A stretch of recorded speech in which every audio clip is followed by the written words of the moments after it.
तो मोहिनी अवतार के उस स्वरूप, भगवान का जब मोहिनी अवतार हुआ तो मोहिनी अवतार के उस स्वरूप के सौंदर्य पर 33 कोटि देवता न्योछावर हो गए। सबके मन में ये भाव आया, ये जो भी प्रकट हुई हैं ये किसी भी प्रकार से हमको हमारी गृहिणी के रूप में प्राप्त हो जाए। इतने सुंदर ठाकुर जी बनकर के आए। चंद्रमा भी पीछे पीछे चल रहे हैं, शंकर जी भी पीछे पीछे चल रहे हैं, ब्रह्मा जी भी पीछे पीछे दौड़ रहे हैं, वरुण आदि आदि जितने भी देव हैं सब मोहिनी पर ऐसे लट्टू हुए कि एक बार हमको देख भर ले, एक बार केवल हम पर दृष्टिपात कर दे, उसी मात्र से हमारा कल्याण हो जाना है। ऐसा ठाकुर जी का स्वरूप। परंतु उन 33 कोटि देवताओं में एक देव ऐसे हैं जिनका मोहिनी के प्रति ऐसा कोई दुर्भाव नहीं था, और वो देव थे सूर्य। सूर्य ने जब मोहिनी के सौंदर्य को देखा तो उनके मन में भाव आया, इतनी सुंदर, इतनी सुकुमारी, इतनी कोमल, इतनी मधुर, सबको तो लगे हमारी पत्नी बने, लेकिन सूर्य को लगे मेरी बेटी बन जाए, मुझे पुत्री रूप में प्राप्त हो जाए।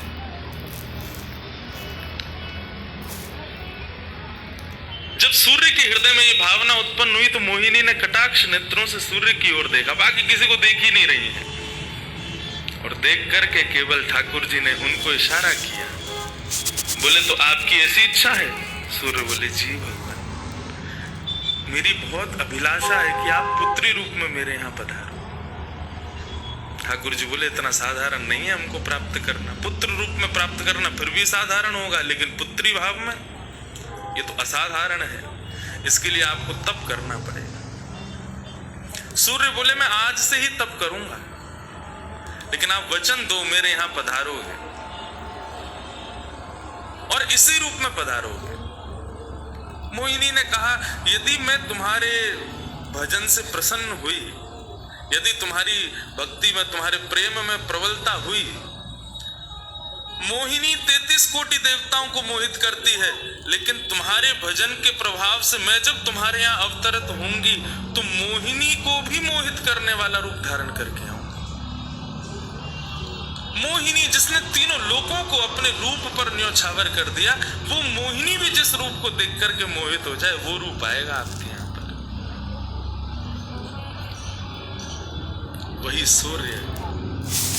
सूर्य वृषभानु जी के रूप में प्रकट हुए, और जब वृषभानु जी के रूप में प्रकट हुए, उससे पहले एक राजा के रूप में भी आए थे, तब भी इन्होंने तपस्या की थी, लेकिन ठाकुर जी नहीं पधारे।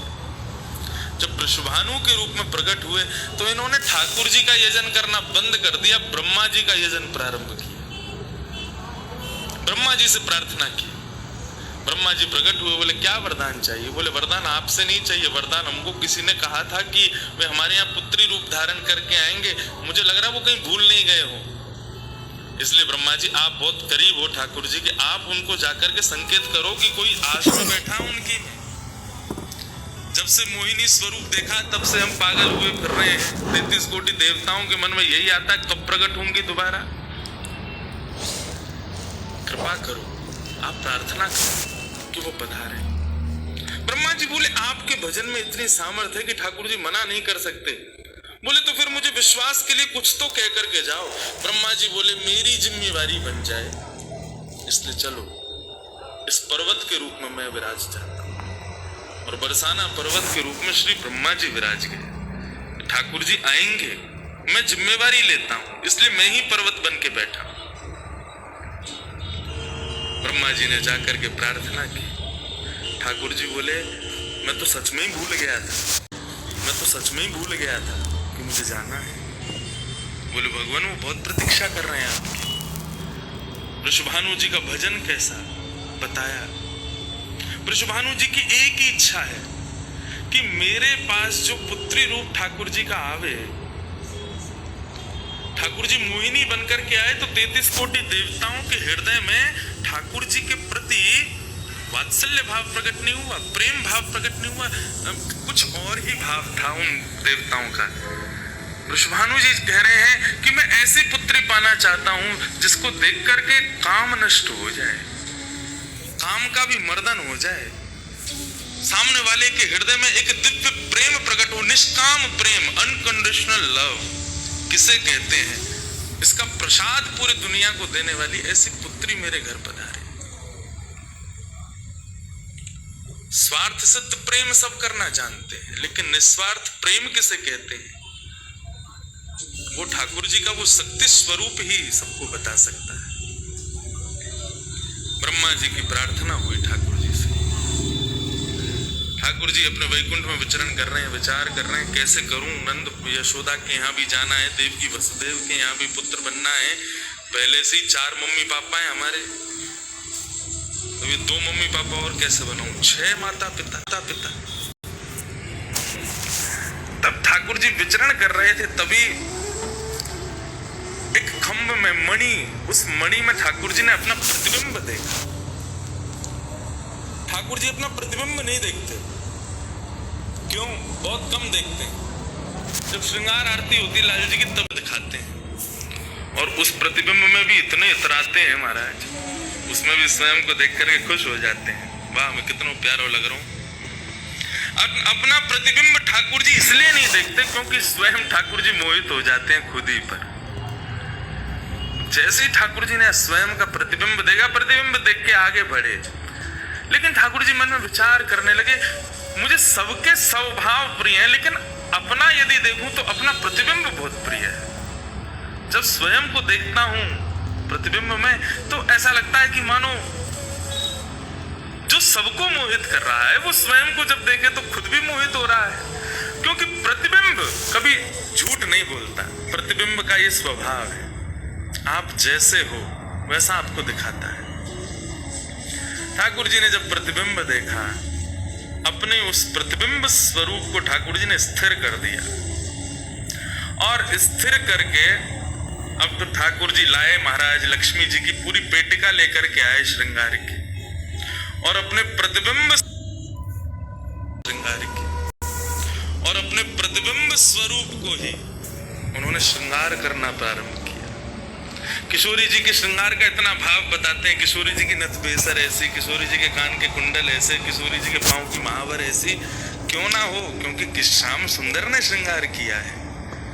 किशोरी जी का जो स्वरूप है ठाकुर जी ने उसका श्रृंगार किया है, ठाकुर जी ने उसका श्रृंगार किया है। नारायण बैठे महाराज सिंहासन लगा करके अपने प्रतिबिंब का ही श्रृंगार कर रहे हैं। मोर पीछ हटाया, मुकुट उतार के दूर रखा, घुंघराले केशों को खोल दिया, नेत्रों में सुंदर सुंदर छोटा छोटा काजल लगाया, माथे पर एक सुंदर बिंदिया लगाई है, होठों पर निर्मल लालिमा लगाई है, गले में हार पहनाया, सर्वांगीण श्रृंगार किया, और लक्ष्मी जी की चुनरी ला करके जैसे शीश पर से चढ़ा करके ठाकुर जी ने थोड़ा सा जो श्याम रंग है उसको जैसे ही गौर वर्ण किया, वैकुंठ के उस प्रतिबिंब में से मानो जैसे सूर्य चंद्र का एकाकार रूप प्रकट हो गया हो, इतना तेज पुंज प्रकट हो गया कि ठाकुर जी भी अपने नेत्रों को छुपाने लगे। थोड़ी देर नेत्रों को बंद करने के बाद जब बड़ी धीरे से ठाकुर जी ने जब अपने प्रतिबिंब की ओर देखा, किशोरी जी का दिव्य स्वरूप वहां प्रकट हो गया। ठाकुर जी ने दंडवत किया, पहले प्रणाम।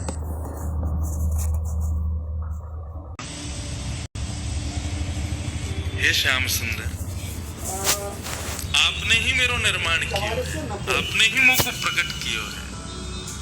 4090 आपके हिसाब से ही मैंने कैलकुलेशन किया था। ठाकुर जी बोले कोई भाव,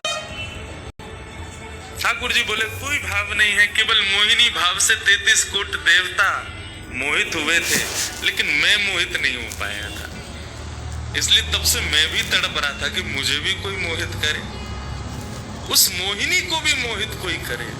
वो स्वरूप आज प्रकट हुआ है।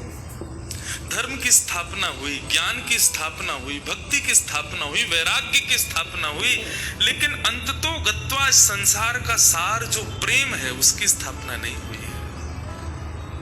उसके लिए आपका अवतार धारण करना अति आवश्यक है। आप मेरी शक्ति हैं,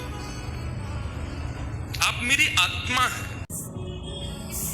पूरा विश्व और पूरे विश्व की दिव्य चेतना किसकी प्राप्ति के लिए दौड़ रही है? कि आत्मा एक दिन परमात्मा में मिल जाएगी, लेकिन उस परमात्मा में आत्मा जो विद्यमान है वही तो किशोरी जी है। उस आत्मा की परमात्मा की जो आत्मा है वही तो श्री राधा जी है। लोग उनके रूप को नहीं समझ पाते। आजकल के यंगस्टर्स, आजकल के युवा उनको बहुत विचित्र रूप में दर्शन करते हैं कि कृष्ण राधा कौन है, बोले कि they are just like some love words. ऐसा नहीं है। आप उनको सीमित उस अवस्था में, और माफ कीजिएगा यदि किसी प्रवचनकर्ता की कथा सुनने के बाद भी आप उनको वहीं तक सीमित मान रहे हो ना, दोष आपको नहीं, प्रवचन करने वाले को लगेगा कि तुम किशोरी जी के इसी रूप को स्थापित कर पाए। इसीलिए कथाओं में ज्यादा किशोरी जी का प्रसंग ना हम कहते हैं ना उसका स्पर्श करते हैं। स्पर्श करने पहले से भी 100 बार सोचते हैं।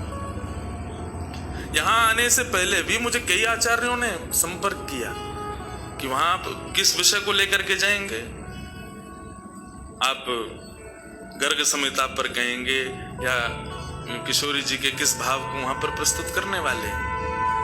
मैंने कहा देखो, हम बस बोलेंगे जो निकल जाए मुंह से, जिसका जो भाव ठाकुर जी स्वीकार कर लें बस, लेकिन भाव ये रखेंगे ठाकुर जी विराज गए हैं कि कोई अनधिकारी इस भाव को सुनकर के अपने मन में कोई दुर्भाव ना प्रकट करे। ब्रजवासी बहुत डरते हैं किशोरी जी के भाव को कहने में, क्योंकि जब सामने वाले से प्रत्युत्तर के रूप में कुछ विलग ही सुनने को मिलता है तो बहुत कष्ट होता है हृदय को कि तुमने किशोरी जी को क्या समझा। ठाकुर जी का ही, किशोरी जी को क्या समझा, वो क्या है और तुमने उनके किस रूप को जाना।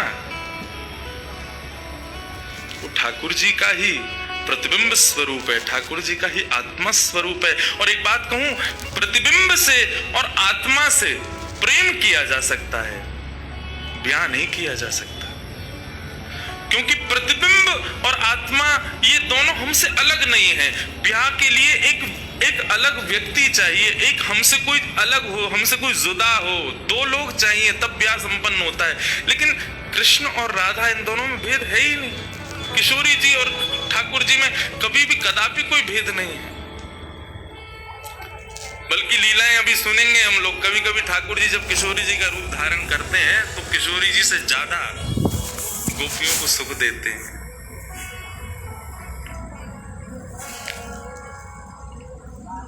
ऐसा भाव। किशोरी जी से प्रार्थना की ठाकुर जी ने कि आप पधारो और प्रेम की स्थापना के लिए आप भूमंडल पर सूर्य के ही अवतार वृषभानु जी के यहाँ पर आप अवतरित हो। तब किशोरी जी ठाकुर जी की बात मान करके और वृषभानु और कीर्ति के यहाँ पर अवतरित होती। किशोरी जी का जब अवतार हुआ, जब अवतरण हुआ, कब हुआ? सुबह के, किशोरी जी का जब अवतार हुआ, जब अवतरण हुआ, कब हुआ? सुबह के 4:40 ठाकुर जी के जितने भी अवतार हुए या तो दिन में 12 बजे हुए या रात में 12 बजे हुए, लेकिन किशोरी जी का अवतरण भोर में ब्रह्म मुहूर्त में सुबह 4:40 पर हुआ। क्यों?